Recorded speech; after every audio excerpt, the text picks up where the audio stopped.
Non seulement il y avait quelque chose de plus en Christ, mais il existait aussi pour lui un monde différent, un monde avec d'autres ressources qu'il pouvait obtenir, un monde avec d'autres connaissances à sa disposition, un tout autre monde de relations, des relations divines, avec le Père, avec l'Esprit, oui, et avec d'autres intelligences, des intelligences célestes, un autre monde de communion.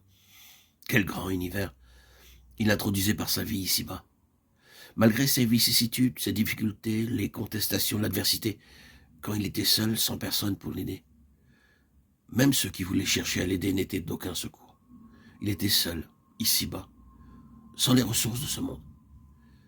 Il avait un autre monde sur lequel s'appuyer, un autre monde de ressources merveilleuses. Qu'est-ce donc que ce monde incorruptible? C'est ce qui donne la réelle valeur à notre vie ici-bas, son véritable sens.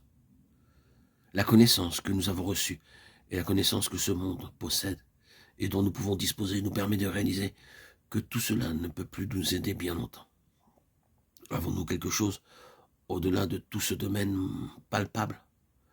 Avons-nous un domaine de connaissance qui va au-delà de toute la connaissance de ce monde? Et bien plus grand que la connaissance que nous avons pu acquérir, même au plus haut degré.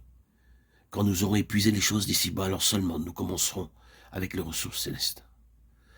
Ceci dit, sans aucune exagération, car la plupart d'entre nous, en tant que peuple du Seigneur, nous expérimentons que nous vivons des ressources de cet autre monde.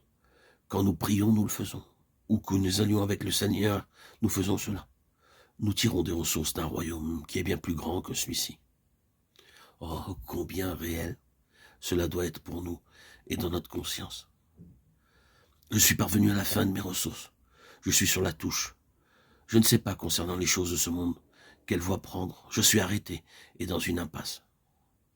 Mais je peux avoir les ressources d'un autre monde, d'un monde très réel. Et cet autre monde peut intervenir dans ma situation. Et c'est quand nous vivons dans ce ciel hors de notre sagesse que les choses manifesteront leur caractère éternel. Et que dans cette vie viendra ce qui est impérissable. Il y aura quelque chose qui résoudra le problème, qui surmontera la difficulté, qui ne sera pas le résultat de l'ingéniosité humaine, mais d'une intervention divine. C'est ce qui est incorruptible. Et Dieu cherche toujours à avoir cela.